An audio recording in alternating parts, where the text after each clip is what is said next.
Hey, welcome to another episode of the Blackout Tips podcast. I'm your host, Rod, joined as always by my co-host, Karen. And we are live on a Sunday morning, ready to do some podcasting. It's a beautiful, bright Sunday where we're going to get 2 NBA Game 7s today.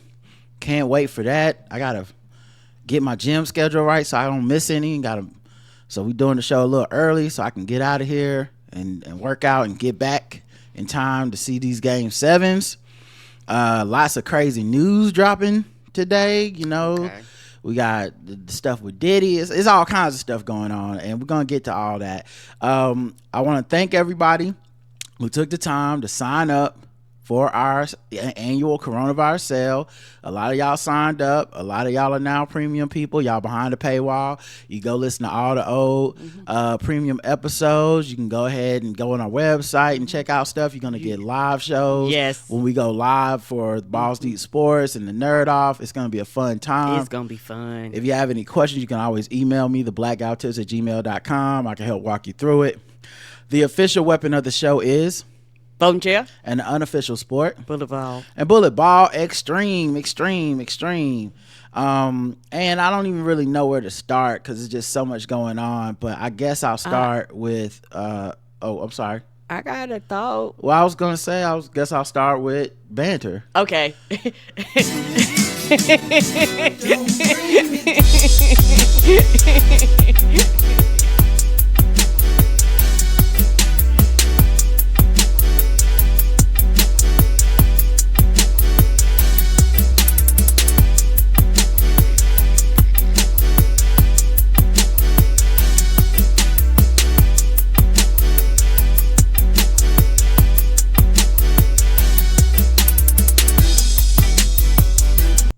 I like that. That's DJ Jaffa. Be fair. Yes, thank you. And like you said, we've been doing this forever. I was like, wait a minute, don't go straight to the news. I was like, I want to talk about some Well, stuff. you know me. I've never done the show before. I don't know what I'm doing. Go ahead, Karen. Do your thing. And see, this time I interrupted him. We don't get them letters, do we? No. Only thing I want to talk about was Friday night. Me, you, your mom, your dad went to watch the Charlotte Knights. My first baseball game, and I had a good time. It got rained out, but I still had a good time. Yeah, I had a good time as well. From the first time watching live baseball, we don't have a professional, like regular whatever MLB team here. So most people, if you grow up liking baseball, you end up liking the Atlanta Braves if you live in this area. A lot of people here like Braves. I, as a kid, liked the Chicago White Sox. I was just a fan of theirs. I hear that's not the team you're supposed to like. I hear black people like the Cubs. But one, I like the colors, the black and white stripes and all that stuff. When I was a kid, I loved their jerseys. And two, and they had some good players, man. They had like Frank Tom, like they had some good players. But also WGN used to show their games, and they show Cubs games and they show their games. And I would check out those White Sox games, and I just was like, fuck it, if I'm gonna cheer for a team, might as well cheer for a team. It's also how I like the Bulls too. When I was a kid. So before we got the Hornets, but yeah, so anyway, I ended up liking the baseball, and I know a lot of stuff about just the game and the rules and stuff like that, but it's been so long. I used to collect cards and all that stuff.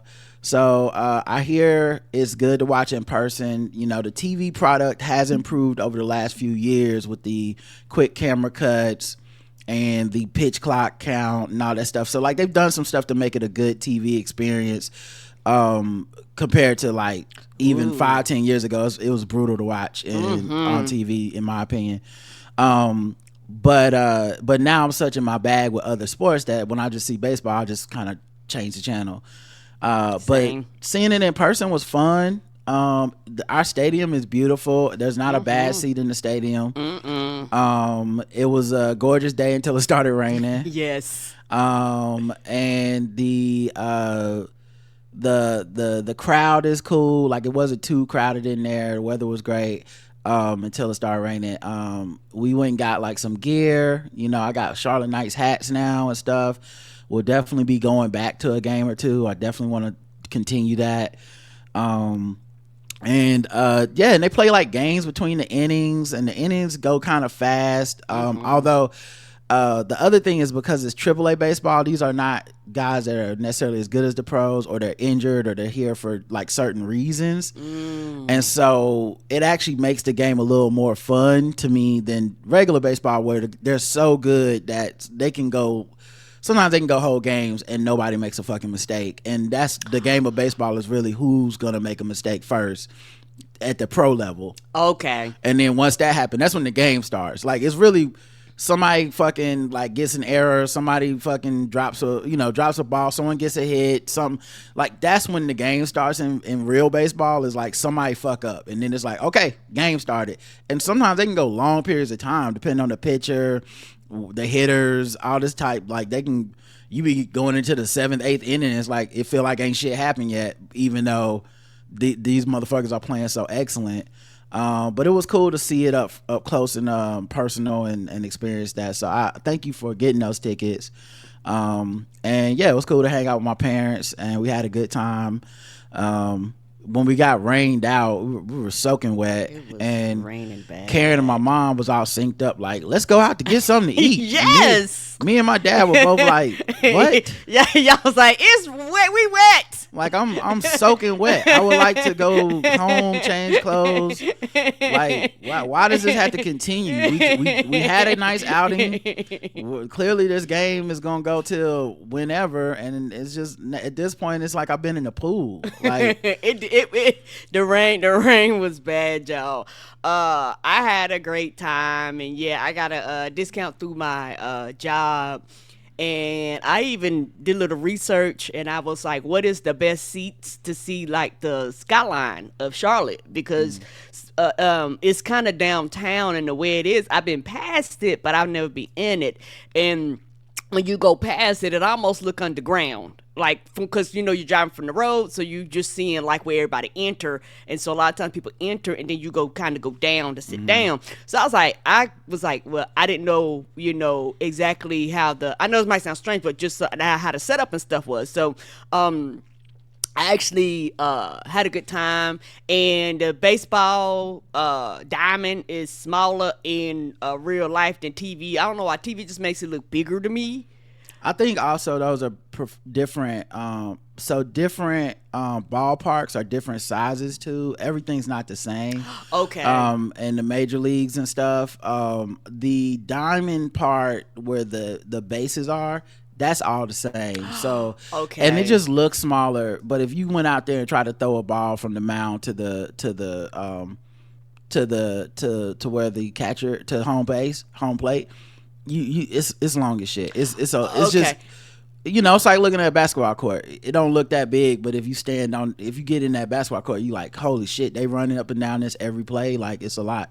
Yes. And so I was like, oh, okay. And when they started playing, I was like, oh yeah, this is far. And your mom was kind of explaining to me like where the bases are, and she was talking about the feet and the distance, and she was saying like, depending on the stadium where like the grass is, it might go further back if the stadium is bigger. Different parks have different stuff. That's one thing about baseball I do find is weird, is that there's no standardized, like, this is what a park has to be. So like, you have parks that have big ass walls in the outfield, so it's super hard to hit a home run that way. You got parks where it's like, this is also a football stadium, so it's it's like a lot of different shit. It was lots of hoes out there, so if y'all want to know where the hoes was at, we was out there Friday night with our best stuff on. So and things was stinging. Yeah, so like, that's a good. I didn't know they was doing it like that at baseball. If y'all would told me that, we would have been out there before. And then also it was Breast Cancer Awareness Night, so they was giving away like pink baseballs, but only to women. Because they think breast cancer is a one gender situation. It affects men too. And they were like, men, y'all can't do nothing with this. So apparently not. It was funny because I was like, oh, they giving out baseballs, and he was like, oh, it's only the women. I was like, okay, yep, no problem, sorry. Like, y'all make sure to put a sign up or something. Right. But it was fun. We watched like they honored like some survivors of breast cancer, a woman that was currently fighting it. One of the nurses ran the bases. That was actually the last thing before it started raining. And yeah, it was, it was just fun, man. It was, it was just a good time, and I'd love to go back. Yeah, the crowd and the people, and your mama helped me read the scoreboard because there's some things that are obvious, but there's some things I wasn't sure like what it meant on the scoreboard. So we're reading the scoreboard, and I know it's a way with technology, but I was trying to figure out how could they tell how fast the ball is going. I'm assuming it's a camera or something that measures the speed or something of the ball that flashes it up on the scoreboard. They have a bunch of stuff, but yeah, they have like an apparatus that basically can tell the pitch speed by just the same way you can tell how fast a car is going when the police are on the side of the road. They also have a thing where that this is new for me. I didn't know they were doing this, and my dad said they do it in the pros too. But a guy got called out on a strike, and it was like a loaded pitch count. It was like 3 balls, 2 strikes, and so it was like out, and then he like challenged it. He like tipped his hat like, I challenged that one. And then they go on the jumbotron or whatever, the screen, and they show like a little strike about a box where the strike zone is, and then they show you where the ball is, almost like when you watch tennis, and it's like, hey, you challenge, is it a foul or not? And they show you like, oh, the judge was wrong, that the umpire was wrong, that actually was a ball, and you get to take your base. And I didn't even know you could do that shit. I didn't know you could challenge either. Yeah, that was cool. The challenge was new to me. And it didn't take long for the record. Like, it wasn't like an NBA or NFL game where you stop and it takes 10 fucking minutes to get back to the shit. Yes, and something I kind of learned, like, I understood foul balls, but I've really got a clearer understanding of foul balls. And is there so many foul balls that's out, or you could just foul ball forever?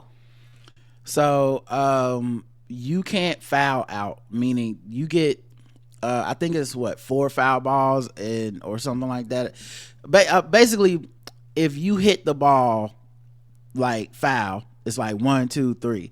But after that, you can only be struck out by the ball going through the strike zone and you didn't swing at it or you swung at it. Okay. Or you can swing at the ball and miss and be out, or you can swing at the ball, hit it, and then they can tag you out at first. Like, it's only, but you can't foul out, meaning basically, and that's a very interesting thing when you have like 2 strikes, 3 fouls. A lot of times you'll see batters that basically become super aggressive. Like, I'm trying to hit everything, because if I hit it and it just goes out to, out of bounds, basically, I'm still got another chance at it. So yeah, you just can't foul ball it out. Okay. After so many fouls, can't you walk? Don't you automatically go to the base? No, I don't think so. It's balls that make you go to the base. Oh, that's right. It's balls that make you go to the base. So not fouls. Foul is when you get some contact on the ball, and and now they can do a thing where like you hit the ball and it would have been foul, but somebody catches that shit, that's an out. Okay. So like that happened a lot too, where like somebody hit the ball and you see it going out of bounds, but if you able to like catch that shit before it go out, that motherfucker's out. That's the same as hitting it and whatnot. Yeah, and I like, because we go to a lot of Hornets games, I was enjoying but it's kind of different because the way the baseball diamonds and stuff are designed. They would put a lot of things on the jumbotron, but like it was some people's job to kind of entertain the crowd, and so they were like playing games and stuff like that. So no, it was the same as basketball. Yeah, and I was sitting there going, I wonder if they're gonna do T-shirts, and they did do the T-shirts. Yeah. I was like, oh, the only thing they missed is the cannons. But it's not big enough for cannons, really. Yeah. So basically, they have somebody come stand right around the stands and just throw T-shirts out right into that section of the stands. But it was super fun. It was a good time. I had a good time, and shout out to your mama for all my questions, because I was like, what is this? What is that? What does that mean?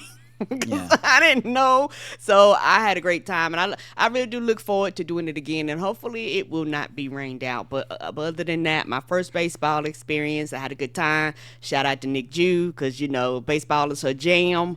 Mm-hmm. So I definitely will be going again. Danny Foxworth too. Danny, yes. Yeah, he got a whole podcast about it. So it was fun. For me, real quick, I've been watching a lot of basketball, so I've been seeing commercials. And I appreciate that Corona has an advertisement with Eli Manning in it and Carmelo Anthony. And they bought a bucket of beer for just 2 people. and I'm happy for that, because I'm tired of these beer companies faking the funk, acting like they want us to drink in moderation. That's not a good business model. Moderation don't make you no money. All that, be careful, don't, oh, hey, just have a sip. What's the dedicated driver? We don't know. Just tell me what you really want. Stop bullshitting. You want me to get drunk. All these fucking commercials should be like that. Hennessy is definitely not a sipping thing where people have a good time at the party. The Hennessy commercial should be everybody sloppy drunk, acting crazy. That's what it's really about. Henny Palooza wasn't no upper class, sophisticated situation. We all know that. And the other thing I was thinking, and this is just, I think I was just high, and I thought about this for the first time. People probably have thought about this a lot of times, but this is my first time thinking about it. Why does McDonald's have a McChicken, a McRib, and McNuggets? McFish? No. And why are you ruining my joke? Oh. Never mind, guys. Fuck it. All right, let's go to the next segment. I'm so sorry. You are not worthy.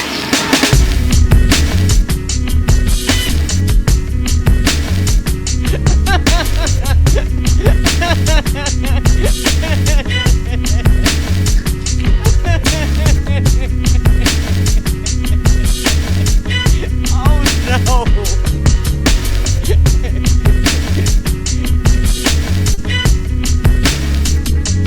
So Diddy can't keep his fucking hands off people, apparently, and now we all know it. Apparently, if you was holding out hope, you was one of these people that didn't believe you was Slim Thug or whoever the fuck who was trying to be like, yeah, so what did Cassie really do? What she just want a payday and all that shit.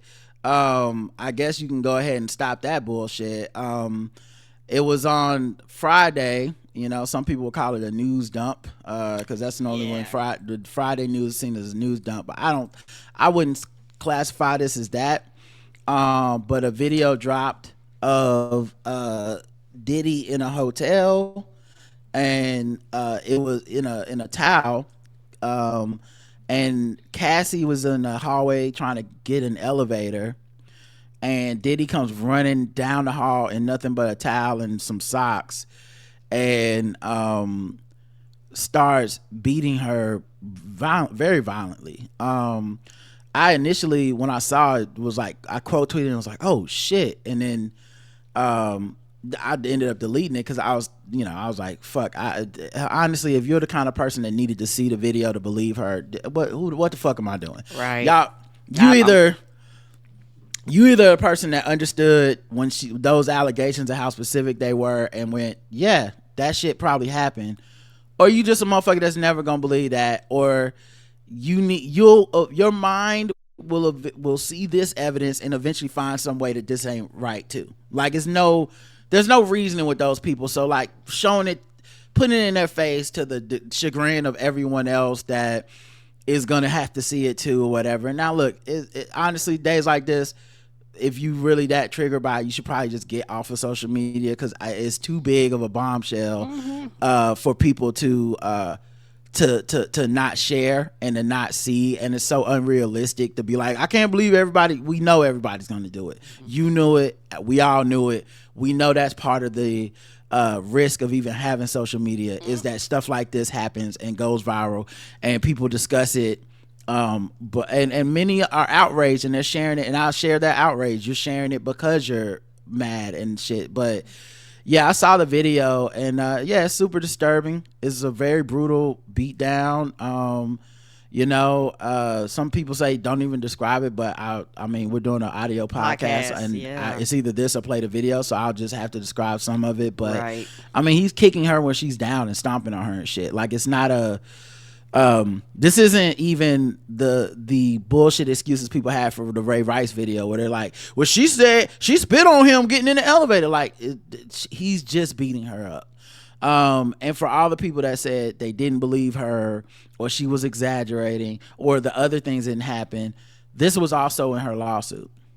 This specific assault about him being so drunk that he hit her, that she waited until he like calmed down to try to escape, and then he caught her by the elevator, dragged her back in, beating her up the whole time.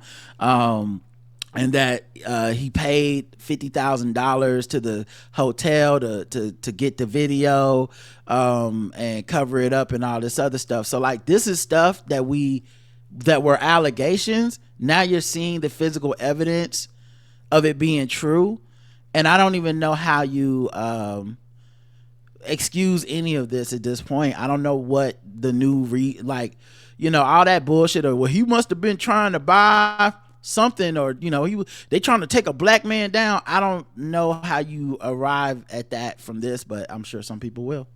Mm-hmm. Like I said, I seen like the beginning of it. I can run down the hallway, but I haven't seen the entire video, and I didn't have to see it because I believed her lawsuit. And the biggest reason for me why I believed her lawsuit is because he should have just paid her, and he didn't. And like within 24 hours he paid. I was like, yeah. Somebody got a hold of him and was like, nigga, what the fuck is wrong with you? Go ahead and pay her, because if you don't, this is going to be problems. Now let me say this too, because I know there's a lot of people who I see talking about how there's folks who defend this shit, or the why didn't you leave and all that stuff. I can't lie, I'm not in community with those kind of people. And I don't even see that kind of shit on my timeline, because I just don't fuck with anyone like that. And I don't really see a lot of people. A lot of my friends I see reacting to stuff like that, but I don't see them going back and forth. I've never seen anyone I respect say some dumb shit like that. Right. But obviously those people are wrong. Because this, what happens is, one, you have a visceral reaction to it, and many people, so let's give the benefit of the doubt, many well-intentioned people will say things that they just haven't really taken the time to think about. Especially in the immediacy of seeing a video like this, you end up responding from your gut right away without really a lot of thought and clarity. Even those who do know better sometimes have these reactions. It also is the kind of thing that sparks people's minds into going into rabbit holes and Reddits and every rumor and everything. Mm-hmm. So I understand that that's part of it too. I try to push through that noise, because a lot of people are kind of, like going through it when they see this stuff and they're reacting.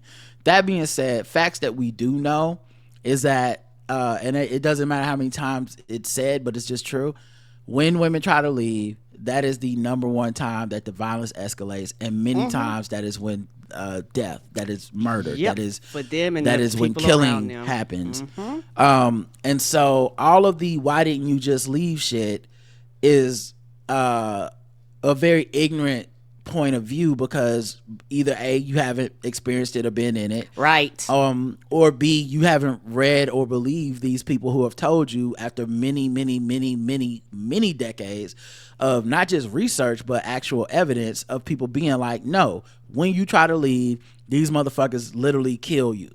And so what I'm watching in this video is a person trying to leave, and they ended up taking help. Like one of the people that helped her, she's married to the dude, I believe, that is the was their physical trainer and shit. Like that dude helped her escape Diddy. So this idea, like, why didn't you just get some help? Well, another reason is because he has plenty of help like covering this shit up, help like people that keep coming out the woodwork being like, I'm his former bodyguard and I did see him do stuff. Yeah, but you didn't do shit. Like that means you saw him do stuff and you didn't do shit. People that saw this stuff and go, well, what really happened was Cassie was trying to steal his watch, which is probably some shit he told you after you went, why the fuck did you beat her up like that? Right? Like that's how that story starts. It's not like, because it's not like Cassie says, oh, I'm trying to steal his watch and damn, he caught me. You know how it is. Some days you win some, lose some. No. That's the kind of shit that an abusive person tells you to justify some abusive shit, and you take their word for it because it's a man, your homie, or you're on the payroll. That's really the facts of how I think this stuff spreads. Yeah, and also several things. Number one, most people that are in abusive relationships, it takes several times before they actually physically leave. And a lot of times the abuser ends up cutting their network group off, the people that would be around to help them. A lot of times they make them feel like they're their sole support, so they will be less likely to reach out. And also, there have been other people that have been abused and they stuck through it, and so they feel like you should too. That that's also a group of people, and there's also a group of people who have been through this and they don't want to claim that they are the victim, because they don't want to claim that you are a victim, because if they claim that you are a victim, that will mean that they're a victim of the situation that they were in, and it was fucked up for them, just like it's fucked up for you. So if I admit this, that means I have to admit that there is a flaw in society, and this person really did hurt me, and I'm quote unquote not as strong as I am, and things like that. And the thing is, a lot of people look at victimhood and being a victim of something as a form of weakness. Something happened to you. You have to acknowledge that something happened to you that was beyond your control, and that's okay, and that's all right. But people don't want to admit that, because it's a form of there's a flaw within me. I quote unquote didn't fight back. A lot of times when people are in these situations, don't you think that they've gone through the same things and thought processes that you went through a lot of times? And don't you think a lot of times victims don't come out because they know it's going to be the backlash of why didn't you leave? They're going to fault themselves. They go through that guilt, and particularly if it's something where the abuser actually holds on to their children or has enough money to fight them to purposefully take their children away from them because of their resources. Now you feel survivor's remorse because all of a sudden you have children that well, also, like, Cassie didn't have children, but what about the power of watching a person cover up that you got beat on camera? Right. What lesson do you take from that? It's most of us are gonna take the lesson of, you can't fight this, like, this is too big, hopefully I can escape. That's like the courage, justice, the courage of even putting that lawsuit forth, of going forward and putting it into the public. That's the only reason we're here. It's because she had the courage to stand up to him when he was like, I'm not paying that shit. And he knew this video existed. And I don't know where the video came from. We know the hotel covered it up. The hotel's now defunct. We don't know who the people were. I do know his house was raided. And in Cassie's lawsuit, she said he bought that video and held on to it. So I don't know if this is somebody letting us know that whatever is happening, because I know the guy that holds on to the drugs, the white dude that was arrested, he's now pleaded out and he's not going to jail. He's going into some type of drug rehab situation, which could mean he's cooperating. Who knows? Right. But a lot of us thought Diddy was gonna be the target of that shit in the first place. People like Stevie J that went and cozied up to this man and told us all this bullshit. That's another angle too. A lot of these men that hero worship him just don't want to accept that this guy who they like because of his business dealings and music could be an abusive person. And then the other thing is, many of these dudes are abusive. Many of these, like, the true tale of men's abuse comes from women. Like, that's who experienced it. You don't know if you're a dude and that's the homie. A lot of times people don't share that stuff. It's one of the reasons I don't really do the whole like, oh, you was around them, you must know. I don't necessarily know that dudes know, because I think these guys know who they can share those things with and who they can't. Yes, they do. And many times they beat their women in private and shit. They abuse people in private, and in public they a different guy. It's brother love. I'm sharing every fucking I'm charity, and I'm coming to every event, and I'm at the homecoming, and now, I'm doing business dealings. And then, but in private, the people that know the stories and tell the tales are Cassie, while we fill in the blanks. And also the thing is, society as general is wild, but kind of is designed to turn their backs on women that are abused. And that's something else that people don't want to say either, because a lot of times these people do go to family and friends and loved ones. You know what they tell you to do? Go back to your abuser. What they tell you to do? It's not my problem. And not just that, the abusive cycle is one that separates you from those people that would be your support system. Mm-hmm. So a lot of times they're keeping you away from your family and friends, people that know you before this person, that know when you're off kilter, that know when something bad is happening to you.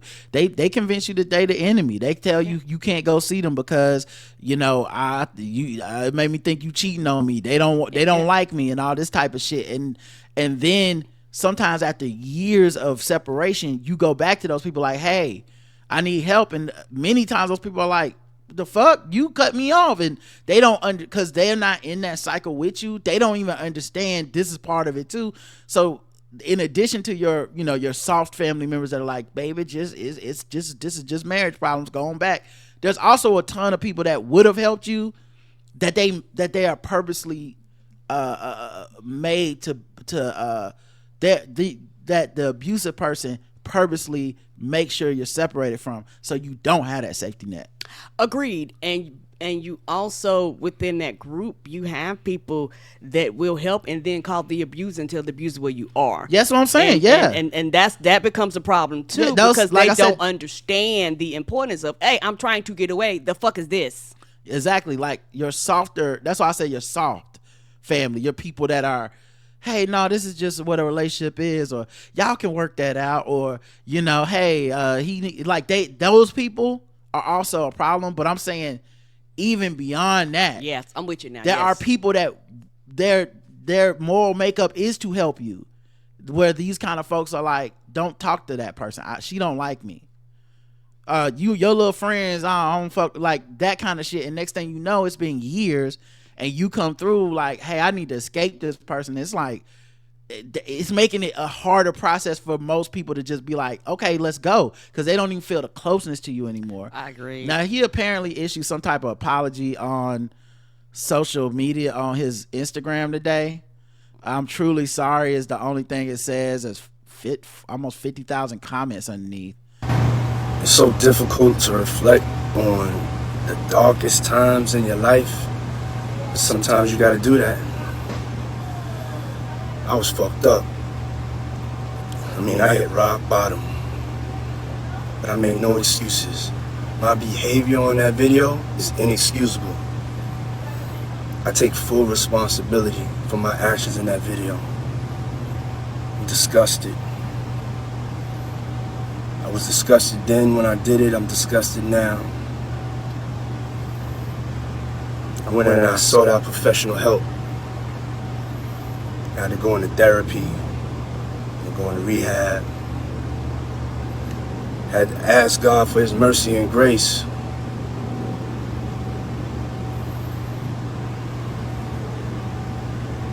I'm so sorry. But I'm committed to be a better man each and every day. I'm not asking for forgiveness. I'm truly sorry. Yeah, I'm sorry, but fuck out of here. That's the it. reason I say that is because this nigga was putting out stuff not even that long ago, where on his Instagram it was all these bitches lying. I'm the only one telling the truth. The truth will come to light. Time will tell the truth. It was a lot of that shit, you know. And now suddenly it's that was the darkest time of my life. I couldn't tell what was going on. Like, nah, nigga, you said. Yeah, and not only that, doing that whole video, you don't need to apologize to me. You ain't whip my ass. You need to actually apologize to her. Now, one time did he say her name? The person he didn't want to settle with. Yeah. The person that he earlier had put out statements to make it seem like she was crazy and all lying, and I admit no guilt. You know, this was on his Instagram with the comments turned off just last December. Enough is enough. For the last couple of weeks, I've sat silently and watched people try to assassinate my character, destroy my reputation and my legacy. Sickening allegations have been made against me by individuals looking for a quick payday. Let me be absolutely clear. I did not do any of the awful things alleged. I will fight for my name, my family, for my truth. Sean Diddy Combs. Fuck out of here. You gotta get the fuck out of here with that, man. But like I said, maybe the motherfuckers that maybe some of these motherfuckers will believe, like, you know, it'll help him somehow with some of these motherfuckers. But to me, I'm just like, if you didn't already think he did this, I don't even know what kind of person you are. You know, you just put your head in the sand like an ostrich and was like, I don't want to see what's going on. Now he will also, the LA County District Attorney says that he basically won't be able to be prosecuted for this. He said, we are aware of the video circulating online allegedly depicting Sean Combs assaulting a young woman in Los Angeles. We find the images extremely disturbing and difficult to watch. If the conduct depicted occurred in 2016, unfortunately, we will be unable to charge, as the conduct would have occurred beyond the timeline where a crime of assault can be prosecuted. As of today, law enforcement has not presented a case related to the attack depicted in the video against Mr. Combs, but we encourage anyone who has been a victim or witness to a crime to report it to law enforcement or reach out to our office for support. So basically, they saying the statute of limitations is up. Yes, yeah, they are. And also, I think that she knew that, and that's when they had the lawsuit that was like, any time frame, and it's also one of those things too, to where she was like, hey, I want people to know this, and in fact, she really was going to just take the money, but once he started acting the ass, she was like, oh, word, well then it don't matter no more. And that's when he's quote unquote started having problems, quote unquote. But it's one of those things where people go, well, why do people go after money? Because money is justice for situations like this a lot of times. That's the only form of justice. And people don't want to be realistic about that, because it's very, very hard to do the things that you need to do. Like, people act like, well, just get a restraining order. It is a lot of steps behind that. Just get this, just get that. It's a lot of moving parts. A lot of times when you're in these situations, you don't have a lot of money. Sometimes, depending on what you're doing, this shit costs money. This shit costs days in court. This shit costs time away from work, time away from your kids, and shit like this. When I'm trying to run for my life, a lot of times that's the last thing I want to do, is to be in court and look my abuser in the face. Like it's a lot of running factors around that. But what I can do is get your coins and go on with my life. Well, also, in many cases, those people that are abusive in these situations are controlling you. Mm-hmm. So, when can I go to the police? Like, there's a lot of assumptions of autonomy. Like, oh, well, you're able to do this. No, this motherfucker is keeping me constantly under surveillance, constantly under lock and key. They're controlling my every fucking move, how I cut my hair, where I eat, who I can spend my time with. It's not as, like, people just assume a lot of shit because they either haven't been through it or they're like these men so much that they rationalize it. But yeah, they can't imagine a level of control that is so all consuming that you literally can, only thing you're really able to do is hopefully one day escape, and that took everything out of you. Then you have to rebuild all this part of your psyche, your life, to find some semblance of normalcy and safety, and put people around you and try to find trust in people again. Mm-hmm. And after all that shit is done, then it's like, maybe I can find something to fight in this person. And some people are able to do it faster. Some people, the abuse is different, but this is a very powerful, rich person who's able to control many aspects of people's lives. And even when you had evidence, when you had witnesses, this man has been able to cover it up the entire time. I see why you just like, let me escape. Yeah, and they also, don't talk about, for some people, they do get the network system and can move. A lot of people change their name, they change their children's name, like they, change their identity, get new social security numbers. Like, for some people, they have to go to an institute, because a lot of times these people are stalkers too. When you leave, it ain't just I get up and leave. It's like, oh, no, I'm going to stalk you too, which becomes a quote-unquote another set of issues and problems and legal ramifications behind that too. But the thing is, in this situation, Cassie's famous, so she can't do that. True. So this isn't even just about this. Like, there's a lot of options she wouldn't have had anyway. This is a very fucked up situation, and I know people are trying to,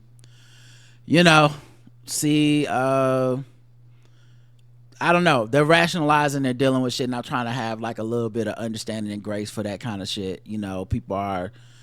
It's difficult for folks, but to me, it's just like some of this stuff was very black and white from the whole jump. And of course, it's in hip hop, so I think also our hip hop culture is very, as we talk about all the time, is very much designed to cast women to the side. Now, that's a semblance of all culture just about, and especially American culture. But within hip-hop, I think there's a hyper level of misogyny and stuff like that. And many of the heroes within hip-hop, many of the protagonists of hip-hop are people that have done horrible things to women, and then we look at them as arbiters of the culture that we want to comment on this shit. You know, people looking at Joe Budden to comment on this. Joe Budden's been accused of domestic violence a few times, and swears, you know, and how can he really take a stand when he's got his own demons in his closet, rapped about it and all this shit. Now he's like, none of that ever happened. I was just tripping. Well, this woman is accusing you. I think multiple women at this point. Well, also those bitches are lying. So we expect Mr. Those bitches are lying on me to say, well, well, Puff Daddy, it's true. No, he's gonna have to see the video, cause basically if they ain't caught him on video, it ain't true, and we should only believe him and what he says. So how the fuck can he ever be an arbiter to well, Cassie sued him, he must have did it? No, he's got to come out and be like, the bitches be crazy until this video. That's why that video's really out there. That's why it's important. I hate to say it, because there's gonna be a bunch of people that they'll finally say something because of this. There's also a bunch of weird, you know, Dr. Dre and D Barnes. There's you know, Jay-Z on that what was that the documentary. It was a rap documentary where like he slapped a woman or something like that. Fabulous. Like there's so many instances of the baby, like so many instances of us knowing these rappers who are rich and famous and successful, but at some point did something to a woman. And that's before you even get into just the general disdain for women within the music, right? So like this is not a culture that is prepared to hold these type of dudes accountable anyway. It's like we've been groomed as a culture to be like, sometimes you got to beat a bitch up. You know what I mean? As opposed to being oh, this is unacceptable. We won't accept anything but video evidence. That's why this shit's getting shared. That's why I say you just gotta log off social media, because it's the only thing that's gonna get some motherfuckers to be like, okay, damn, I guess I was wrong. Right. It's fucking sad, but it's the absolute truth. I think Slim Thug issued an apology. He was one of the people saying she was doing this just to get money for financial gain, and now he's put out an apology to her. I guess initially he said they coming back and getting Bill Cosby, coming back and getting Puff. I don't believe in that, man. When shit go down, speak on that shit right there, or it should be null and void. You shouldn't be able to do shit unless you let the people know what happened immediately. There should be a time limit on that shit. One, there is statute of limitations. It is a time limit. He added, what happened was you were fucking with a billionaire with all this bread, all this time, and then you went and followed your heart to a fucking trainer, to fucking with a trainer. That apartment got small, that lifestyle fell off, now it's struggle time, the love wearing off, and now you trying to come up with ways to figure out how to get paid. Quit trying to expose people for money. He returned with another video where he appeared to apologize to Cassie for not agreeing with her decision. That was my personal opinion. I'm sorry we don't agree on everything. I don't hate Cassie. I didn't even know Cassie was black. What the fuck that part got to do with anything? But now he's put out on, I guess, Instagram or something. Damn, Diddy, I tried to ride with the black man who had no charges yet, but I can't stand behind this zip face emoji, like zipper, like silence. I'll take this L. Once again, all about him. But I still ride with my people until I see some sort of proof. I don't believe in blogs or civil suits. Apologies to Cassie and whoever else was on the right side this time. 3 prayer hand emojis. Here's what I keep saying, which is very telling in his word usage. It's the all the blacks are men, you know, situation, and all the women are white, you know, like all the whites are women, like because it's that thing where he was like, I had to side with the black man, and I didn't even know Cassie was black, but the whole thing is I'm just supporting black men. Like this, and for the record, because I bring this up on the show all the time, and I bring it up with all this fucking all the angles of marginalization. I say when I'm considering things, I try to throw that out. Because it's often used to obfuscate the truth. It's often used to hide wrongdoing and to get you on the side of somebody that's fucking up. So, but you have to be like, but there's a black person. Hey, I'm a black person. I got to decide with that. And I say it's easy for me to see it now because I'm a black man, and I stopped doing that shit when I was young. I was like, no. You can't, just because you're a black man, if you do something foul, I don't have to have your back. No, I don't. I wouldn't have done it, so what the fuck is the point? That's my personal morals, and you can have some too. You do need to have some fucking responsibility for yourself. There's nothing about my skin color that makes me not responsible for the shit that I do. So you still make decisions and do shit. So yes, the world is fucked up. Yes, the police be fucking us up. Yes, racism is fucked up and all that shit. But if you put your hands on somebody that's in your care like that, I don't have to have your back. And I don't, and it's not a race thing, because what you're really saying is I'm picking the man over the woman, because you didn't, you're hiding it behind pro-blackness and black power, but there's nothing less empowering than watching some black person defile the person they're with and then look to me and be like, because that's what black people do, right? We black, we got to stick together. No, fuck you, nigga. You don't have to do that. So yeah, I don't like, he was foul for this the whole time when he first came out with Slim Thug, and this apology is half-assed anyway, and it's really more about, oh man, I publicly look bad because I lost the debate. Hey guys, like he lost a bet. I'm here to take my L, guys. Oh, I shouldn't have said that shit. Your boy Slim Thug fucking up. You know how it is, guys. Anyway, we'll ride on the next one. Let me know the next time a black man's accused of something. I got his back until I see video proof, because I was gonna call this woman a fucking liar trying to get money for the rest of my life unless I saw video fucking evidence. Disgusting. Yeah, and there's a lot of people out there like this, which is really super sad.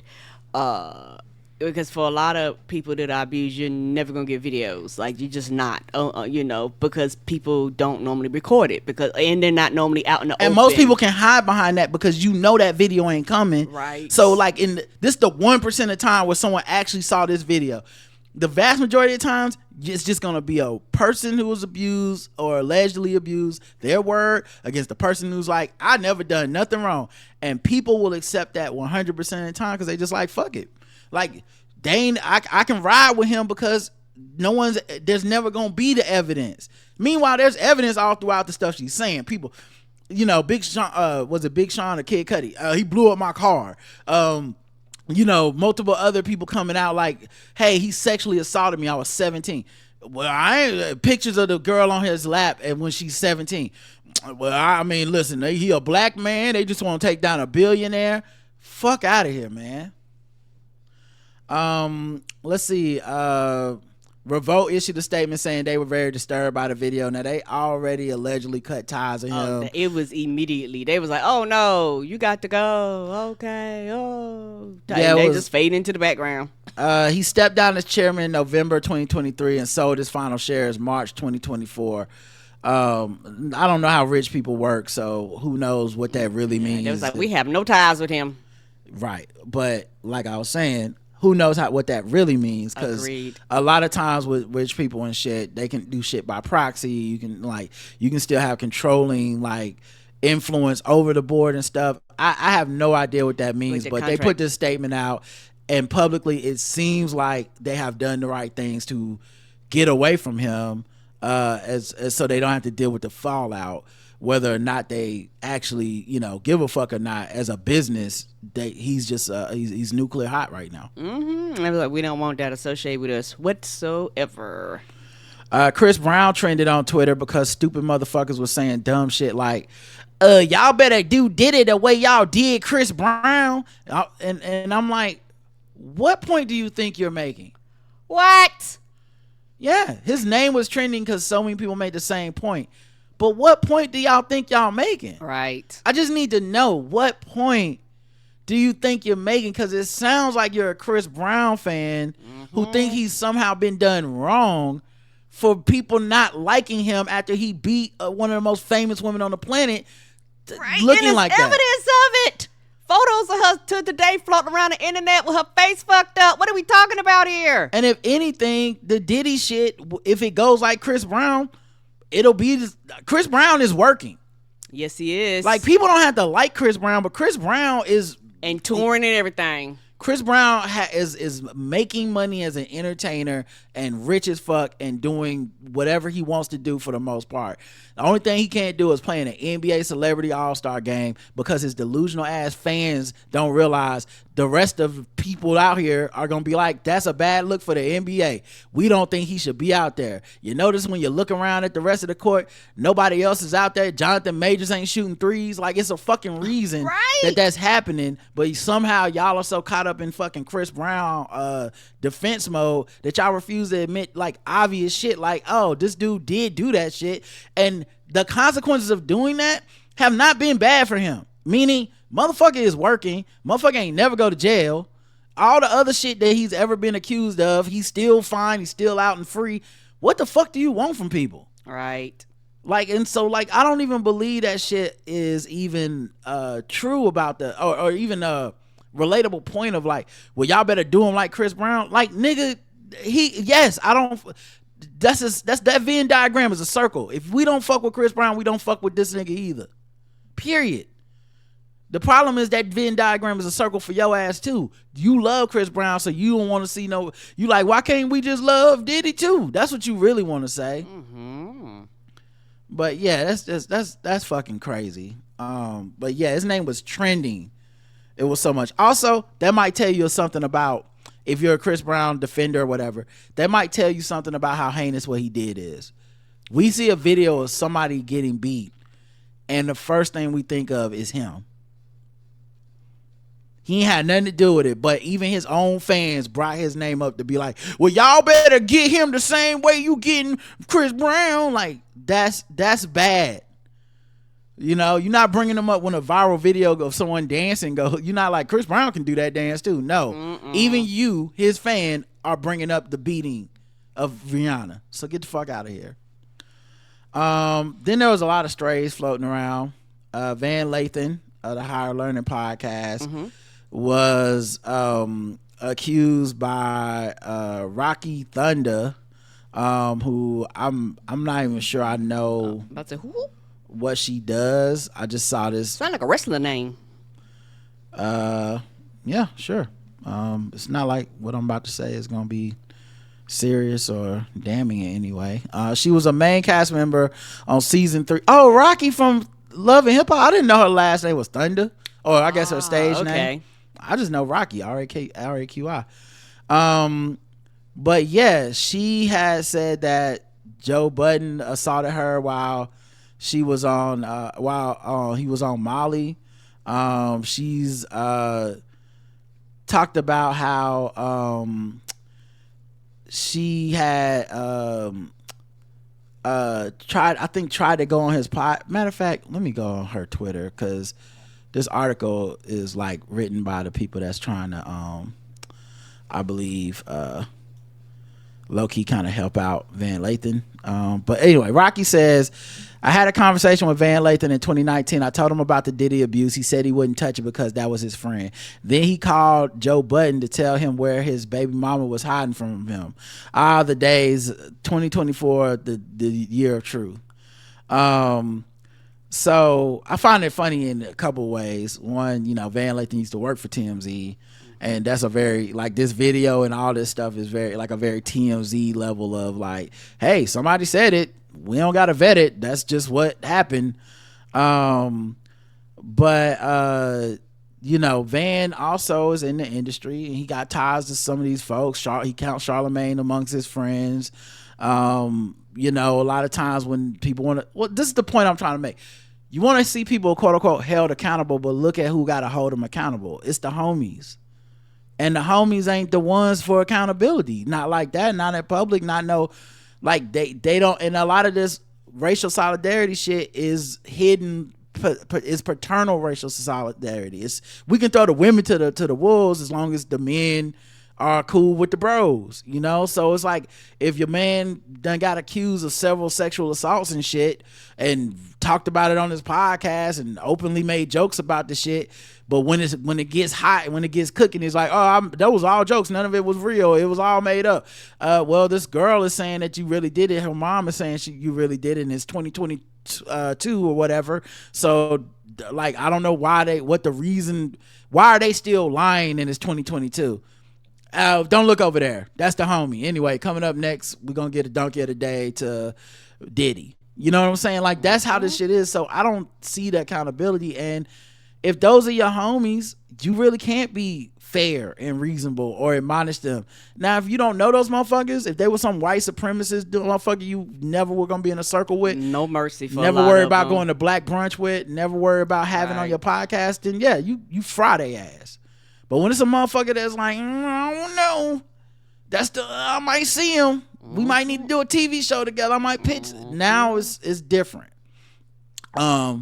But yeah, so this article is basically just restating his defense, because he wrote a long Twitter thing explaining and defending himself or whatever. It says, I've spoken to her. I'll address both things in the order they're being brought up. Around 2018, 2019, I was hosting a podcast called The Red Pill. Around that time, Rocky came to me wanting to do 2 separate interviews. The first one was with Gina Hun, I think that's how you say it, a longtime lady friend of Diddy's. At the time, she had gone on Tasha K's platform, accused Diddy of abuse. I passed on the interview. I passed because honestly, it's not now, nor has it ever been the type of thing I do. Also, my podcast is in partnership with TMZ. You can't let someone come on that type of platform and just lob allegations. You're exposed to a lawsuit. If there's evidence, photos, or video, that gives you more latitude, but I hadn't seen that. When I declined the interview with Rocky, I mentioned I'd known Diddy for around a year at that point. He'd been trying to get me to come work at Revolt. I had to tell her that because if she finds out later, it looks bad. Also, when I asked people around Diddy about what I heard, and I did, they said that I would have looked like a fool for doing the interview because she would 100% be next to him again. I want to make something clear. This has nothing to do with Cassie. The first time I heard any allegations surrounding her was the lawsuit. The first time I'd seen any evidence was the disgusting video today. The only time I'd ever in life heard of Diddy assaulting a woman was the one Tasha K interview in 9 years of being at TMZ. If Rocky feels like she was trying to say something and I wasn't listening, I apologize. In my time at TMZ, I turned down so many interviews, stories, tell-alls, etc. It was second nature. I'd watched the entire Tasha K interview and decided the interview wasn't for me. As far as me letting her know I had a relationship with him, I thought I had to. Might have communicated that in a way that didn't do me any favors. Yeah, and that could be an industry thing where a lot of industry niggas call each other friends, but they're not friends. Yeah, they're not friends, no. But this is really business shit, but you like, well, he's a friend, meaning, basically in quotes, don't come to me for anything that will make that relationship jeopardize, that'll look bad. Don't tell me stuff about this person because that's my friend. That's a quote unquote friend. So my hands are tied. Some months after Rocky contacted me again about having Sid Santana come on the show, saying that Joe had just broken up and Rocky said she wanted to come do a show to discuss her music. I was thinking about doing it. To Rocky's credit, she communicated clearly she wanted this interview to have nothing to do with their breakup. I couldn't see doing an interview and not asking about it. It wouldn't make any sense. Since I knew I had to ask about it, I hit Joe to let him know she would be on. The call didn't go great, and at the end decided the interview wasn't for me. Too much drama, and once again, I'd have been chasing clicks. I was never told Sin was hiding from Joe. I was never told there were allegations of abuse in their relationship. I was never even told about the nature of their split. If the ex-spouse or anyone I know decides they want to interview with me, I'm definitely calling the person I know unless I'm told not to. That's a professional courtesy. Unless I'm giving information that it's a dangerous situation. Rocky says that by alerting Joe, I alerted him that they were in California for interviews, thus telling an allegedly abusive spouse where his baby mama was. Only I didn't know any of that, but once again, I'm sorry if I haven't played any part in it. I should have just declined the interview and said nothing. I can see the dilemma on that. That makes a lot of sense to me, his explanation. Also, I think it's interesting because in this case, you're having it both ways, right? Rocky's saying, well, the first time you just declined to do the interview, and that shows you're complicit because you were doing this to protect Diddy. The second one, he's like, I'll consider doing the interview, but I have to let the person know. And it's like, oh, well, you're exposing her whereabouts to a man who's abusive. Well, if I didn't know the abuse, you tell me it's not about the relationship. You tell me it's not Yeah, I wasn't aware of that, any of this. Yeah, I can see that. Last thing, Rocky is a decent lady who has this industry show her its ass. She's been abandoned and kicked around like a lot of sisters have. I have no ill wills towards her because of her tweet today, but it wasn't at all fair. I've done nothing to have my name connected to that video today. The sex trafficking, the drugging or assaulting women. I've never participated in or given cover to anyone I know to be doing that. Over the last 5 years, Rocky and I have talked here and there, and I've never even given an inkling she felt this way about me, but it's an opportunity to reevaluate how you think you're showing up and how you actually are. All right, we'll see. You know, I like the first reply of someone going, TMZ lobs allegations all the time, dog. That's what they do. That's their job. Right. Oh, man. Anyway, but yeah, this how much was flying. They was even, motherfuckers was getting in it vicariously. You know? And I'm not even gonna lie. As a podcaster, I definitely can understand being like, let me stay out of this lane. Mm-hmm. Like, I'm not like, you just have to take the people be mad at you. You just gotta take people being mad at you. Like, yes, you didn't want me to come on and say this. All right, cool. I didn't. I wasn't ready to deal with the smoke. And that's another thing about like abusive people that I think is interesting. We at once will be like, this abusive person is so powerful and they are so dangerous and they'll do this, that, and the other. Well, why wasn't anyone saying anything? Because of everything you said before that question. Mm-hmm. Motherfuckers be scared. Everyone want to act like they weren't scared, but motherfuckers do be scared. Yeah, that's like, I don't want him fucking up, blackballing me and shit like that, you know, type of thing. Right. So I think that's a huge part of it. And that's real. Right. All right. I think that's all the Diddy shit that I know. If there's some more shit out there, y'all let me know. But yeah, man. I mean, we'll see what happens from here. He can't be prosecuted for it. It doesn't seem like. I don't know if there's, maybe there's other stuff that they found in that house or other shit they were looking for. But it seems like federally, no one's arrested him yet. No one's come after him. It's been this people under him, the guy that supposedly carries his drugs, or his sons are making fucking rap songs and shit. I don't know what happens, and I don't think we truly have a culture that is prepared to do much about it. Maybe he'll be ostracized for a bit. Maybe he go try to reform his image like Russell Simmons and Bali and shit. I don't who knows what'll happen, but I mean, unless something more current or recent happens, like, because a lot of times when stuff like this does come out, that's when you end up with people that say, hey, this is happening to me too, and now I know people will believe me, and this wasn't 10 years ago, this was however long ago. That's what happened with Bill Cosby. Who ended up getting out of jail after all that shit anyway. All right, let's get into some other news. The teacher who went viral for having students take out his braids, he agrees that the act was unprofessional. You don't say. So if you kind of wrote in here defending it, now keep in mind his version of unprofessional is a little bit different. Like this isn't him necessarily saying he shouldn't, like it's a bad thing. He's saying, he's kind of spinning it. Okay. So the teacher's name is Jock Lee, J-A capital Q, Lee, L-E-E. In a lengthy video called Jock Lee Comes Clean, his real name is Marquise White. Why? Anyway, I don't know. He says, I agree it was unprofessional. I'm not negating that. I am what you call an unprofessional, eclectic, unconventional teacher. What kind of description is that, nigga? Are you a teacher or not? Nobody gives a fuck about you being eclectic.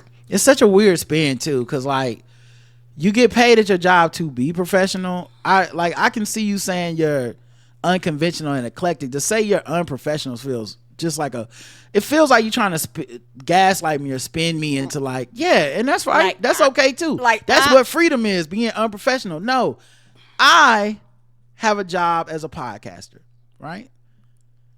I am unconventional. I'm eclectic. I'm all that thing. When one of y'all writes me with a customer service issue, hey, I can't get into my account. Hey, how do I do I don't get to be unprofessional. Right. You know what I mean? Like, I don't get to be like, well, I do things different. I'm gonna call you on your phone. What's your phone number? Like, I don't do that because I know that's not professional. Like it's, you know, it like there's a certain way he twisted it to where you're like, that feels like you trying to avoid, like trying to spin the word into like, I mean, sure it's unprofessional, but that's because that's what we need for the kids. It's tons and millions of other teachers across this country that ain't not doing this. The thing is, you admitted the important part out loud, which is unprofessional. My thing is this: why the fuck was you crying before? Because he's unconventional, unprofessional, baby. He eclectic. There's a lot of eclectic, weird, strange teachers that ain't doing this bullshit. For the record, I guarantee you he didn't say that in the interview. No, he didn't. He wasn't like, well, you know, my top 5 attributes. You wouldn't have got the job. I'm very unprofessional, you know. Anyway, I've never done that before. I needed help. I was in a bind. I didn't have the time to take out my hair. I had to go to my appointment immediately after school. I can't drive and take my hair out at the same time. Once again, care. me.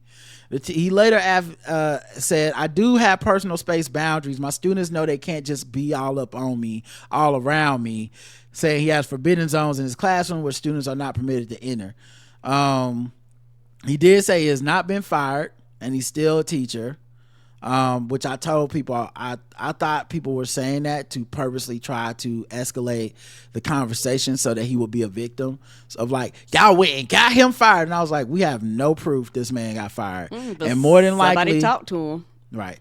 More than likely, if what y'all are saying is about how much we need the teachers is and how desperate we are, they probably don't have the latitude to just fire this motherfucker on a whim. Right. So more than likely, you're going to have to talk to him.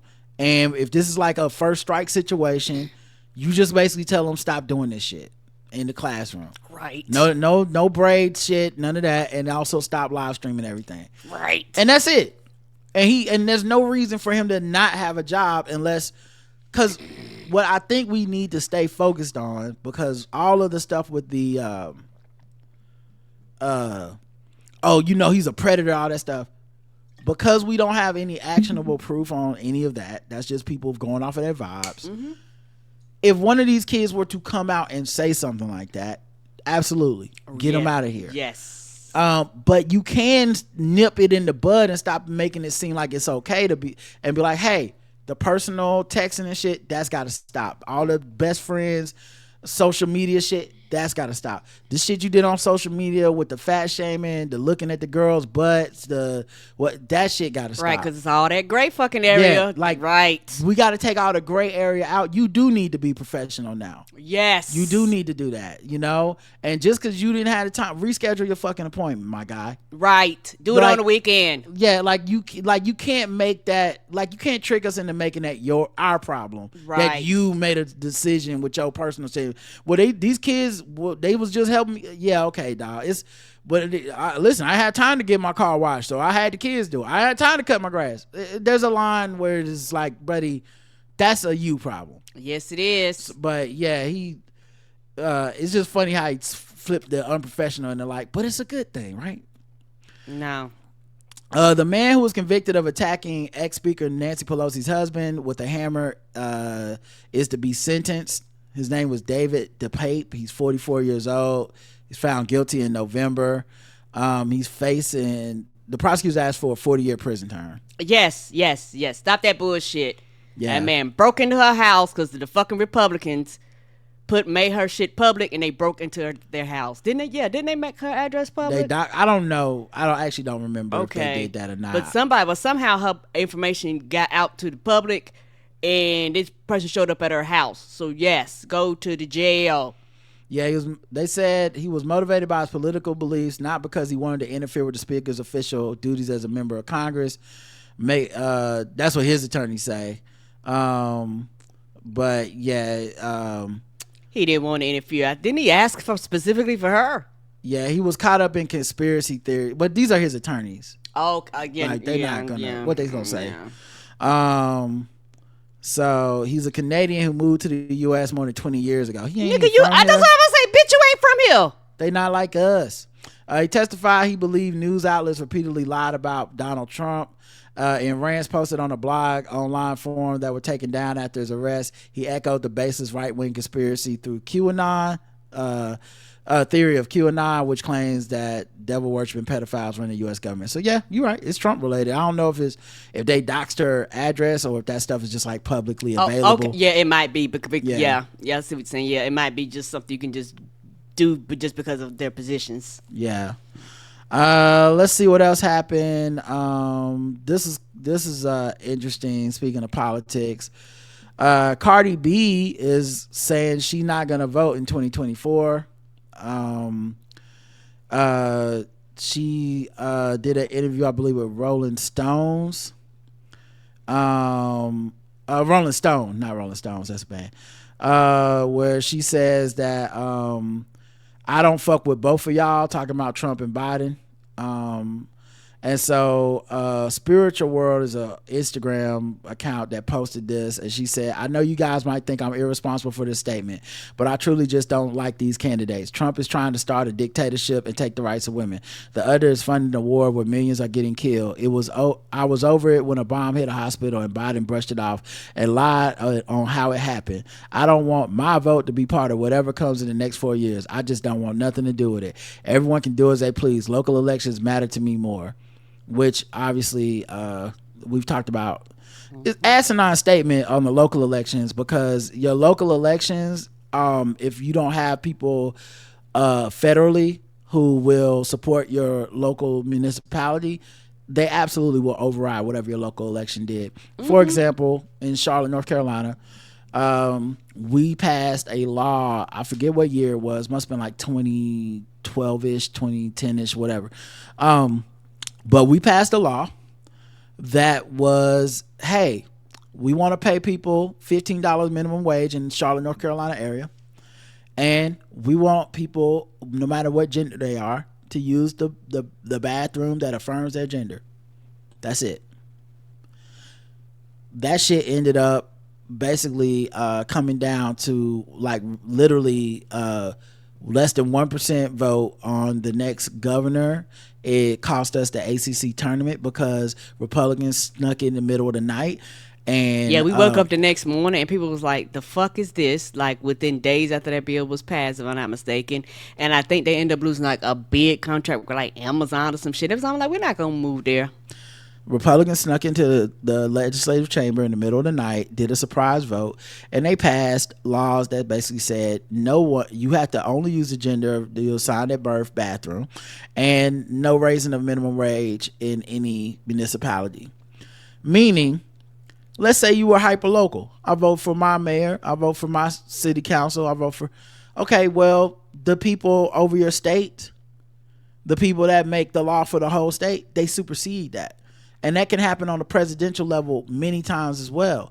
That happens when you do stuff like, we have a Democratic governor, but then the federal people are the ones passing laws on like what aid you're allowed to get. Donald Trump deciding which states he was going to help during natural disasters because he was petty and being like, they didn't vote for me. Fuck that state. Right. So she still sounds asinine to me. Now, what I think is happening here on a couple of levels, one, people really, really had low expectations for Cardi B. She's a stripper, rapper who, has a very extreme accent and all this stuff. And so when she was even a little bit politically inclined, these motherfuckers having such a low opinion of black people like that were like doing flips that she knew who Bernie Sanders was, that she was capable of having a political opinion, giving an interview. We never covered that stuff on here because I never found that fascinating. And honestly, I get that there's a certain type of even pro-black person that finds that fascinating. Like, oh, look, she doesn't have to care and she does. But I never found it to be that fascinating because for the most part, I was like, I don't know. Like, that's all kinds of niggas that have opinions on politics. It's not... Like, she not special in that way. It felt very like we thought she was stupid, but she's not. And I'm like, well, then that's on you. So I think they really glorified her political presence with that. Like, oh my God, I can't believe she can form a sentence and knows what a policy is. But that was also a different time where like the influencer sphere, which she definitely came from, and politics, and influence was hand in hand. You know, the politicians and the parties were spending money to try to get that influencer bump, to get the youth involved, to get the social media coolness attached to them. They still do it to this day. And so that was a thing. We were seeing that for the first time. So it was like, oh my God, her as an influencer talking to Bernie, and she also got a hot rap album. This is amazing. Oh, I love her. But I was like, even the stuff with Bernie made me feel like, you know, like we'll see, you know. Then of course you have the Trump administration. So then everybody's on the 2020 wave of he gotta go. No special credit for that. Everybody was like, it's got to be Biden over this nigga, period. Like, because you had experienced some Trump. Motherfuckers now have 4 years. They basically forgot. It's basically like, I guess, what was so bad about that guy in the first place? And so now she's on some I'm not voting. Well, that's the new social media wave. The new wave right now on social media is the back, which is so funny because just a few months ago, before this October shit, everybody was like, y'all need to stop talking crazy about how y'all not gonna vote. But between Netanyahu and Trump and social media influence and stuff, all of a sudden now it's like, yeah, just don't vote. I will reiterate again, we shouldn't even vote. You will still get Trump. Yes. Okay. What of your causes will be better because you got Trump? That's all I'm asking. Because even if you're free Palestine, it will not happen under Trump. He has already spoken on Israel and said the only problem they got is PR. He don't disagree at all. He says you're a bad Jew if you side with the Democrats. Come be a Republican. That's what he's saying. Okay? So if you care so much, the only amount of, and I agree, it may not be enough mitigation, but the only amount of mitigation is coming from one party only. That's it. There will be no mitigation. So it doesn't really make sense unless you look at it from an influencer perspective. This is one of the most popping things you can say on social media right now. Yes, it is. There's a certain, like, they are quote unquote canceling celebrities right now for not speaking up or saying the right thing. She got a new album that's supposed to be dropping. She say it's not coming. Her label said, you thought the shit is coming. Right. If we got to come in there and take it out the studio, you gonna put an album out the shit. Right, because we gonna get our money. That's not a joke. They really said that. So, I think what she's doing is a very cynical play, but I thought it was cynical. I thought the Bernie shit was cynical. I think it's a very calculated, this was popular on Twitter and the social media. She's extremely smart. I don't think I'm not even calling her morally bankrupt, or I don't really have a negative thing to say about her. I feel the same way I felt the whole time, which is, yeah, she's gonna always be on the post of saying what's popping. I don't truly know what her political agenda and beliefs are, because they've changed as situations have changed. Like all of us have had changes, right? I agree. But hers always leans towards what is popular on social media. And yeah, she'll catch some flack for this, but not enough that people gonna stop fucking with her. And the only people that's getting quote unquote canceled are the ones who are either silent or the ones who are go Israel. So she ain't gonna say that shit either. But I think that's exactly what we're watching happen here. And so, yeah, and of course, keep people pointing out, she's rich. She lives in New York. She won't be affected like the rest of us. Don't listen to her. True, but that's true of all the celebrities. Not the ones you agree with and disagree with. You can make that point for all of them. Even when Taylor Swift says something that I agree with, you could still make the point, yeah, but she gonna be rich and she gonna be okay. That's why I'm not making that point. I don't know that it's about her having money as much as I think it is about she is one of the most savviest people of navigating social media I've ever seen. And this is what's hot on social media right now is man, fuck both them niggas. Okay. Yeah, I agree. And for me, this boils back to, because I don't idolize celebrities. I know they're around, I know they exist, but they're people just like everybody else. I didn't vote her in office to do shit. So actually, I'm going to keep it real. I'm old and black. I don't give a fuck about her opinion about it. Because All of them got their opinions about it. Pro, con, I'm a vote, I'm not going to vote. End of the day, I got my one vote, and I'm going to do what I need to do with my one vote. I didn't vote her in office. She's not on nobody's Senate, nobody's Congress. She ain't my mayor.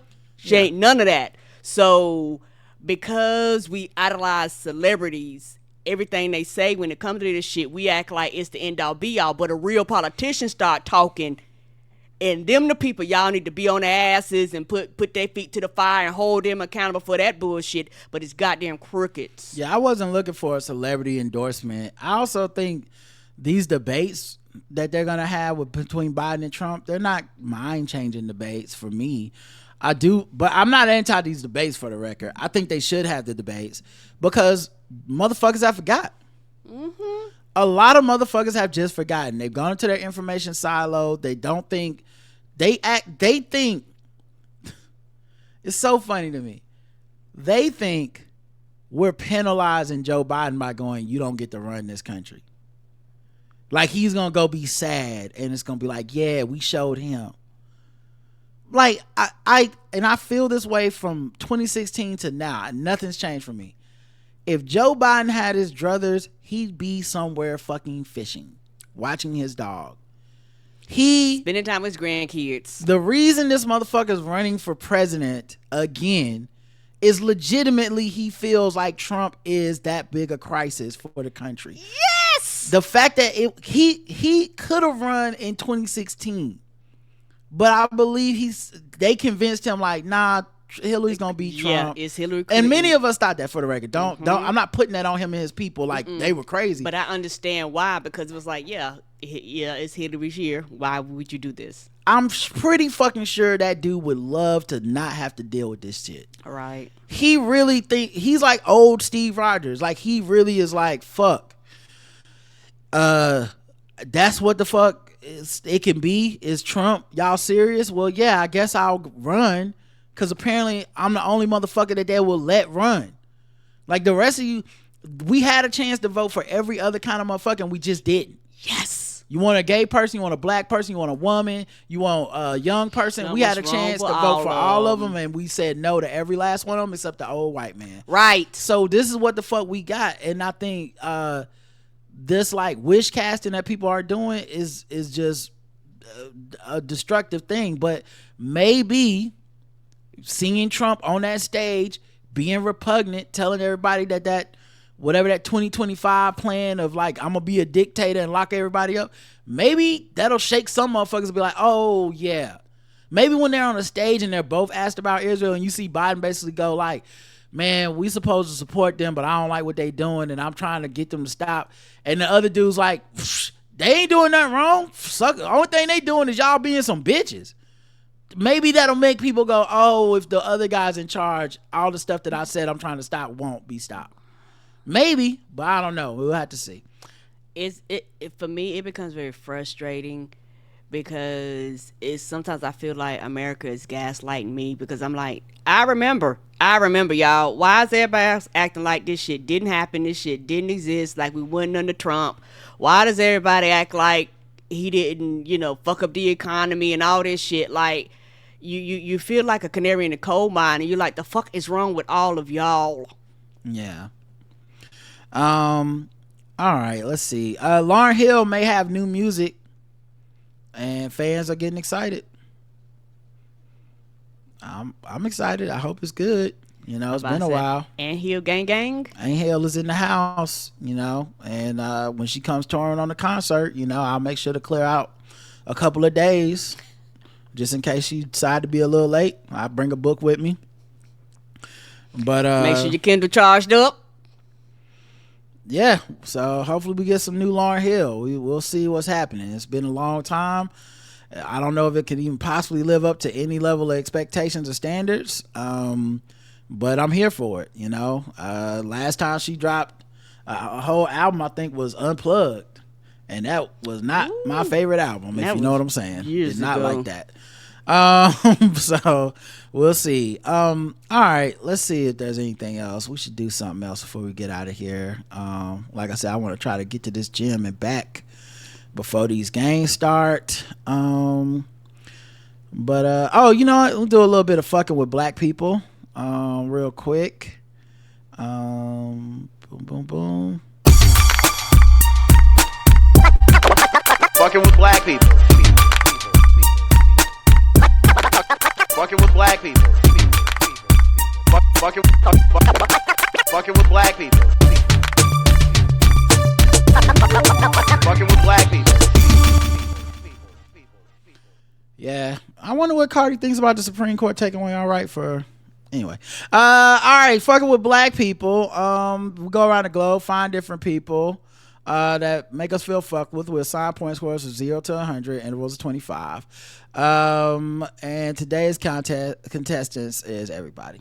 Governor Greg Abbott pardons ex-sergeant convicted of murder in 2020 Black Lives Matter protest shooting. Daniel Perry, who was convicted for killing an armed demonstrator, Garrett Foster, he's been granted a full pardon and will have his firearm rights restored. The announcement came from Abbott shortly after the Texas Board of Pardons and Paroles unanimously recommended his pardon and restoration of his firearm rights. Perry had been serving a 25-year sentence in the state following his 2023 conviction, so he was only in jail less than a year, sounds like. The Republican governor had previously instructed the board to review Perry's case and had pledged to sign a pardon if recommended. In 2023, who you vote for doesn't matter. In 2023, a jury in Austin convicted Perry of murdering 28-year-old Garrett Foster, an Air Force veteran legally carrying an AK-47 while participating in a Black Lives Matter protest. Perry, working as a rideshare driver in July 2020, turned his car onto a street crowded with demonstrators and shot Foster before driving away. Perry's case was one of at least 25 killings during the political protests and unrest in 2020. They also had him texting a bunch of stuff. He compared Black Lives Matter to a zoo full of monkeys that are freaking out, flinging their shit. He shared white supremacist memes. He talked about potentially killing demonstrators. He has sent racist messages about the protesters. But Abbott's decision to review his case followed pressure from former Fox News host Tucker Carlson, who urged Abbott to intervene after Perry's conviction in April 2022. Carlson dedicated a statement to his case and called it a legal atrocity, blaming it on progressive prosecutors. Yep. During his trial, prosecutors argued he could have driven away without firing his weapon. Witnesses testified they never saw Foster raise his gun. Perry's defense attorneys claimed Foster raised his rifle, leaving Perry no choice but to shoot. Perry did not testify. Jury deliberated 2 days and found him guilty. And they basically used stand your ground defense, and he lost, and then the governor overturned it anyway. Yeah, but who you vote for don't matter though. 0 to 100. Oh, this is the cars. I hate that man. I mean, I know hate is such a strong word, but he is fucking terrible. Not to me. I agree. I hate him too. But these, both parties the same, blah blah blah bullshit, and it's also that thing too where it's like they do this to make you feel fucked with. This is a statement that Abbott is putting out there. This is the real platform of the GOP. Y'all niggas get out here protesting again, we gonna let them shoot you dead. And this is what happens when you're under Republican control, and some people are okay with this for the nation. It's already bad enough in these states. Some people want this for everybody. Yes, they do. Our Supreme Court is already doing shit like this, but y'all want it for everybody. Okay, it's not a big deal. I don't fuck with both of them. I'm not voting. Voting don't matter. One of them's not perfect. The other person's evil as fuck. You know what? Same shit. Long shot Missouri gubernatorial candidate with ties to the Ku Klux Klan will stay on the Republican ticket. Cole County Circuit Court Judge Cotton Walker denied a request. I know. Not Cotton Picking Walker. Cotton Walker denied a request by the Missouri GOP to kick Darryl McClanahan out of the August Republican primary. He's running against Secretary of State Jay Ashcroft, Lieutenant Governor Mike Kehoe, State Senator Bill Eigel, and others for the GOP nomination to replace Governor Mike Parson, who is barred by term limits from seeking re-election. McClanahan's lawyer, David Rowland, said the ruling ensures that party leaders do not have almost united discretion to choose who's going to be allowed on the primary ballot. Their theory of the case arguably would have required courts to remove people from the ballot, maybe even the day before the elections. McClanahan, who described himself as pro-white but denies being racist or anti-Semitic, was among nearly 280 Republican candidates who officially filed to run for office in February. They said also, what was it? He said he was a honorary member of the KKK for a year or something. Yeah, he said he received a honorary 1-year membership to the Ku Klux Klan because he is pro-white man. He said he attended a private religious Christian identity cross lighting ceremony falsely described as a cross burning. And the Republican make sure he can stay on the ballot. I don't know if he has any chance of winning, but I'm sure those things don't hurt with that party. He's a long shot candidate. Karen, guess the race. 0 to 100. I know the race by the description. Right. Pro white man? I think we got it. I'm about to say, this is a freebie bingo card. Center space. Right. This is another Jakari's and for several reasons. This is what happened when you don't have local newspapers who would actually vet a lot of these people and investigate and do this shit way before they even, we get to this point. And now I try to be funny. Who gives a fuck if you have to pull them the day before? Because guess what?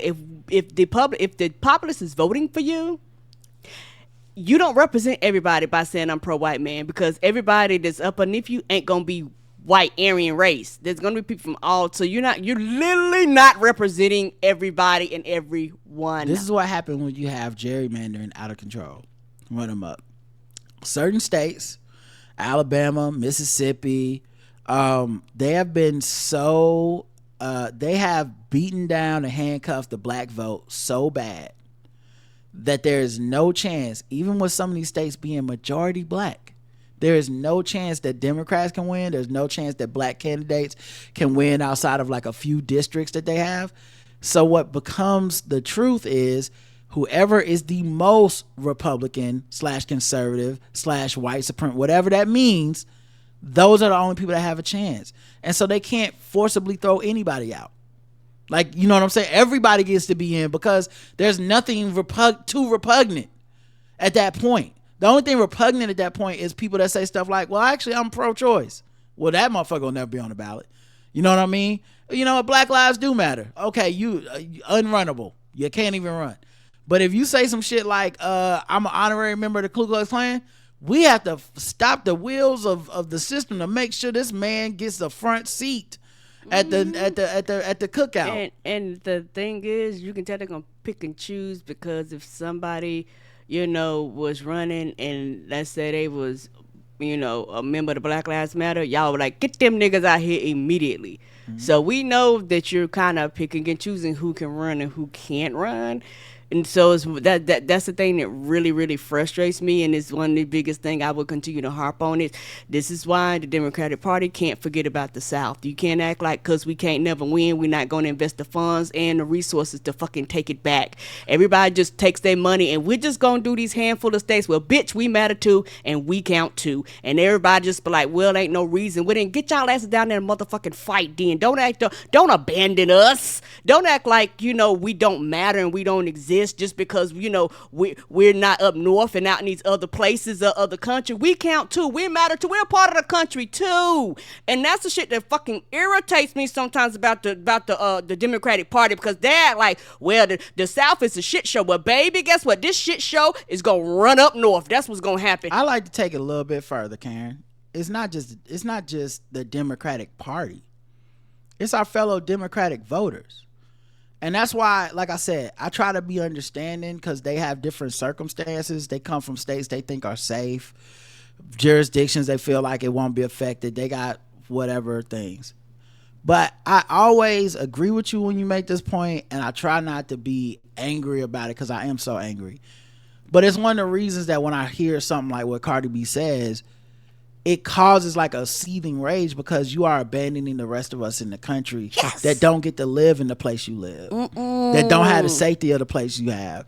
And so for us that are fighting in North Carolina, which is a purple state where we're fighting literally tooth and nail, and we can't give up and just think it'll be okay. We don't have the luxury of being like, less evil, I'm not voting for nothing at all then. We don't have that luxury. Where our rights are on the line in every fucking election I've ever had. Where I'm now showing ID to go vote with that, because that's a fight we lost.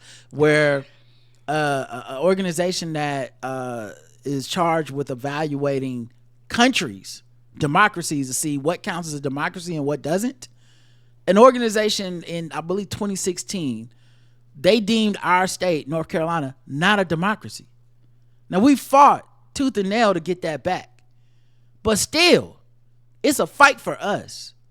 So when I hear somebody say, like, well, listen, I'm not voting for any. I live in California anyway. I live in New York anyway. First of all, your platform is big, and the people listening to you don't all live in your state. So you can suck my dick with that analysis. You know that's not true. You're influential beyond that, and you're abdicating responsibility, so you turn it into, well, I'm just talking about me and my local. No, you're sending a message to everybody and acting like it's just for you and the people in your neighborhood. Right. But secondly, we're a country.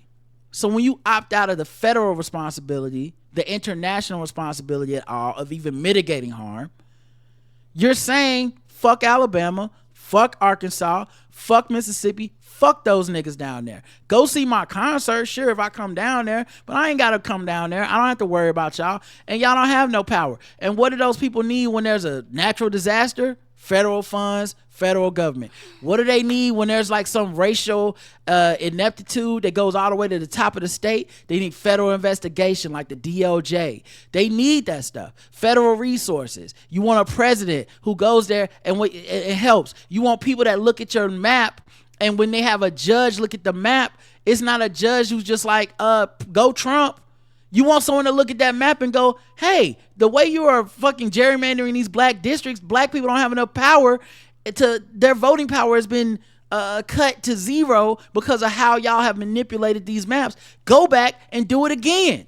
That's what the fuck we're dealing with here in North Carolina. That's what people are dealing with in Georgia. So when someone like that says, I just can't see myself voting, once again, I'm trying to be right,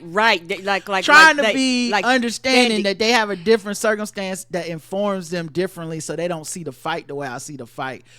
But it's very hard and is to not let that anger out on people, because I feel that what you're doing is moral cowardice in a way that you will never understand, because we calculate moral cowardice differently. I think it is cowardly to not soberly look at what is happening and say, I need to make the best decision from what is happening and not what I wish would happen. Not and not to do that thing that later on, when it's all fucked up, to be like, well, why didn't we do anything? Because that's what y'all do. Y'all wait till Trump's in office and be like, I can't believe we as a country, nigga, you part of we. And you chose to be on the sideline. You chose not to do shit. You chose to want to look good for social media rather than do what is pragmatic, to do what many of us do, to sacrifice the cleanness of yourself, to say, hey, no one gets to be clean. You sitting at home, you think makes you clean. I think it makes you as dirty as them. That's how it comes off to me. Mm-hmm. Yeah, and it's also, one of the things when they come back, they don't want to take the responsibility, where people like me that never forget come out with the torch and be like, no, bitch, you're the problem. Right. I'm not going to let you off the hook. I'm not going to say it's only Republicans. I'm going to say the fire is in the house too. You can't sit in the same house with me. Don't participate. Don't want to do shit. Don't want to do chores. Don't want to clean up. Don't want to take any responsibility for any upkeep and maintenance of this goddamn house. And then when the house falls apart, go, it ain't my fault. Bitch, you live here too. You live here too. Yeah, it's just you watching somebody get jumped and you're like, no, I didn't help anybody, so I'm the one who's clean. It's like, no, you watch me get jumped, bitch. Fuck you too. Right. You knew I needed help. We supposed to be in this together. You like, yeah, but I ain't like the way you swung some of them punches, so I'm gonna just sit over here and watch you get beat up. Like, fuck you. Right. And the last thing I'm gonna say, and then we can move on.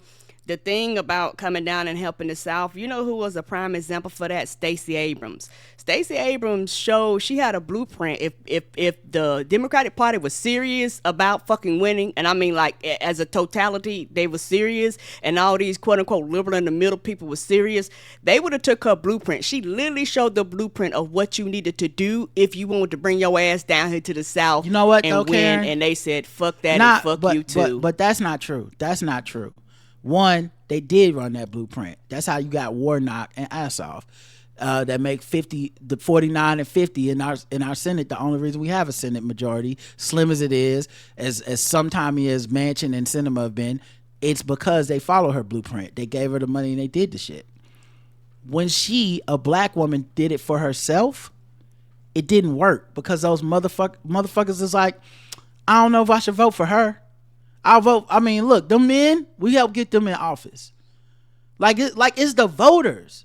Yes. Like some of it's the party for sure. Yes. Absolutely. I'm not letting them off the hook. Spending money, it matters, all this shit. But some of it is also the party looking at the voters and going, y'all don't want to do this. So because you know what we also do? We shit on them when they get it wrong. 4 years ago, was it, where they thought they could run in Florida and they said, we're going to put our money in Florida. We're going to try to get Ron DeSantis out of here. And they fucking got trounced. And what did everyone say? You should have put that money in North Carolina or somewhere.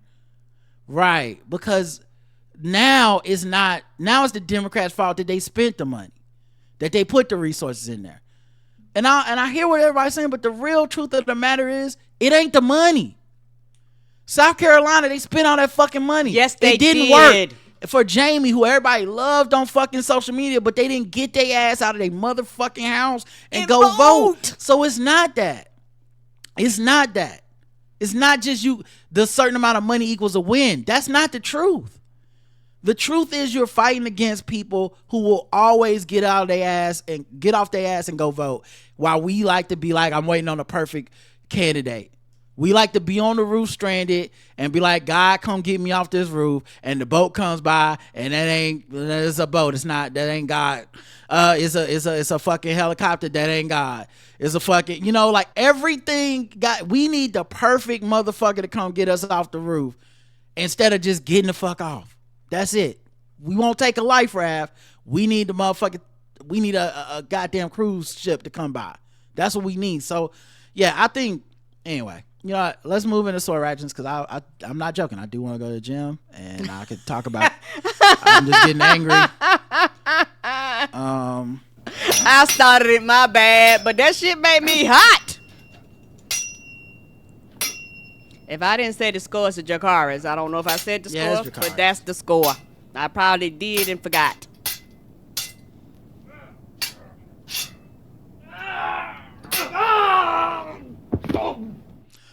All right, sword ratchet this time. Masaki County man is behind bars after police say they found him holding a sword, threatening a Cadillac resident. Police. The name of the town is Cadillac? I'm guessing. Okay, because I'm about to say. Yeah, it says city of Cadillac. Say, this nigga live in the Cadillac? What is this? Yeah, it says city of Cadillac, Michigan. Okay, thank you. Yeah. It's right next to Deuce and a Quarter, Michigan. Right? When officers arrived, they found a 61-year-old man in the driveway with a sword matching the description of the suspect reported by a caller who said there was a elderly woman making threats with a long gun. Police say they with a long gun. Right. So wait, they got a call with someone saying there's an elderly woman making threats with a long gun. They showed up. There was a 61-year-old man with a sword that just matched the description. So I guess they thought he looked like a woman. I don't know. Must have, yeah. Police said they gave loud verbal commands to the suspect. He was taken into custody. He told police he had killed an individual previous to the encounter. Well, you never want to do that. I mean, no, that's all right to remain silent thing. Fuck that, apparently. The law enforcement partners checked on the individual who was reported to have been killed, and they were able to confirm that person was not harmed. Okay. What? I guess so. Did they even get attacked? What is this? maybe they just sound like this person had a mental break of some type. That makes sense. Nothing coming out of their mouth can be trusted. An inspection of the suspect's property led to them locating an AK-47 style long gun with ammunition in the weapon magazine. So he did have a gun. I guess at some point put the gun down, went and got a sword. And then the cop showed up, was like, I killed somebody with a sword, and luckily I hadn't killed anybody. I'm glad. But once again, cracking down on swords led to us hopefully getting a gun out of the hands of somebody that shouldn't have it. And I'm so glad so we got to take swords seriously. They didn't harm nobody. I am too, Karen. I mean, don't. I am too. Don't try to single me out like I'm not glad they did. We all glad. You don't have the same heart as me. Apparently not. You're not as virtuous. And everything. All right, y'all. We'll talk to you later on in the week. Until then, I love you. I love you too. Mwah. Bye, everybody. Have a good rest of your night.